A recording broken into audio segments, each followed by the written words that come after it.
And these doctors will say, well, you know, I didn't really realize it caused diabetes. They didn't warn about this. Well, the drug company knew about it, but suddenly these doctors now are selling en masse Seroquel, not just for schizophrenia and bipolar disorder, but for depression and anxiety. Oh, you're feeling bad today? Try Seroquel, because the sales rep said it's probably good for your depression. You're having a bad day? Try Seroquel. Well, suddenly immense weight gain, and then ultimately diabetes occurs on somebody with an underlying condition such as schizophrenia. It's a very sad state of affairs.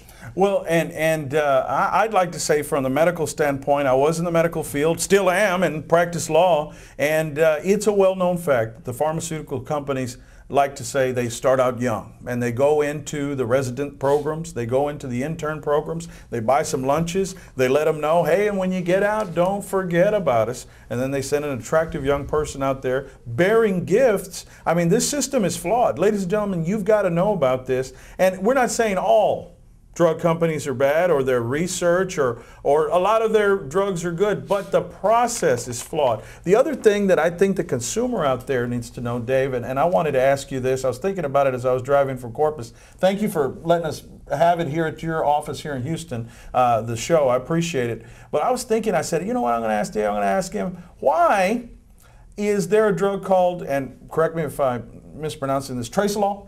Tracelol. Tracelol. Yes. Tracelol, okay, that was a drug used to stop bleeding in surgeries that caused, or may have caused, strokes and amputations and other devastating things. Why was it 50 times as expensive as the other two drugs that were used in the OR? Well, you know, it's a good question. The average cost of a Tracelol treatment, which is done intraoperatively to stop bleeding and the need for future blood transfusions, 50+ times the cost of the prior drugs without any of the side effects.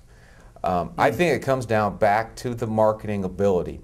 Tracelol was on the market since approximately 1996, and it had very few prescriptions at that point. Well, in approximately in 2002-2003 time frame, the Bayer, the manufacturer of the drug, decided we're going to make a push for this drug because it is such an expensive drug. Every time you have a heart surgery and you have this drug to stop the bleeding or lessen the bleeding, it is a $1,200 cost of the drug itself versus a sometimes $20, $18, $16 for another drug without any side effects. One dose. One dose, one time. Now, the ultimate problem with this drug that they also knew about as early as the late 80s is that it could cause complete kidney failure following surgery. Now, kidney failure following surgery is a terrible thing, meaning future dialysis, future kidney problems, and I'm talking about for the rest of your life. And all of us pay for that. All of us pay for it. One way or another, we all pay for it. So Tracelol is another example. It was on 60 Minutes recently, I think about 3 weeks ago. Really? And they had an expose on the drug, and they asked the a person that did a study, he said, did you tell Bayer that this was causing kidney problems? He said, yeah. And they just didn't seem to care. Well, it gets back, what people don't know is all of the requirements or the statements to the FDA, it's all actually voluntary. So any problem someone has with the drug, if a doctor wants to call, they can call. In other words, if you're seeing side effects, multiple side effects, that's all voluntary. So what the FDA really knows about is only what's told to them by a doctor or by somebody that they believe is injured from it. So Kessler, Mr. Kessler, who was the head of the FDA years ago, stated that as few as 1% of actual claims of side effects the FDA knows about. So when you hear that, well, there's been 10 deaths due to Tracelol or 10 kidney failures due to Tracelol, you can multiply that times 100. So you know, it is a much underreported incidence too. When you hear about the problems with these drugs, you're only hearing about as little as 1 to 10% of the problem. Well, and you bring up an interesting point with a Tracelol. You've got a drug that was intended to help people, but the proliferation of the amount they were using, the expense, and let's face it, to make profits. And there was two alternatives that were less risky. Less risky and much less expensive. People down home have started to get the understanding about a thing called gadolinium. A lot of people have gone through an orthopedic magnetic resonance imaging, like an x-ray on steroids, really sees what's going on, three-dimensional view. And to even light it up even more so the doctors could see, they used this gadolinium, which is on the periodic table if you're a chemistry buff, gadolinium. But they found out, and I wanted to ask you about this because I know you're handling these cases. We are handling them. Gadolinium, for the people out there, what exactly, walk us through how the radiologist or the specialist, when you went in for an x-ray or an MRI of something serious in your disc, what did they do with the gadolinium? Well, gadolinium is actually added, and it is an off-label use, but it helps people with kidney problems specifically. It helps in the contrast dye to better identify an injury. If you have a knee injury, an MRI is looking for a soft tissue injury, typically. And this helps with this.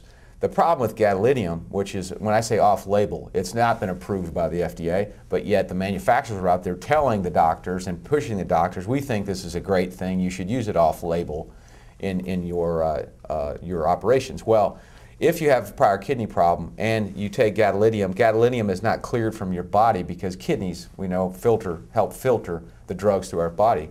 When you have prior kidney problems and you have a gadolinium, that gadolinium will stay in your system for a long period of time, and you will have one of the most devastating, potentially, injuries I've ever seen, called nephrogenic systemic fibrosis, or NSF.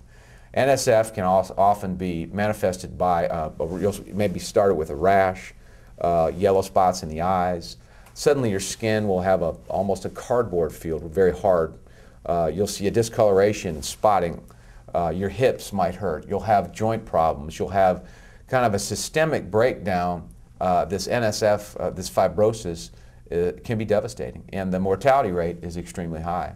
There are only 4 companies that manufacture this gadolinium, selling it very expensive and putting it in off-label in the use of this MRI. So unsuspecting people with prior kidney problems are in there getting an MRI. You're thinking, well, I got a bad knee, I'm going to check it out.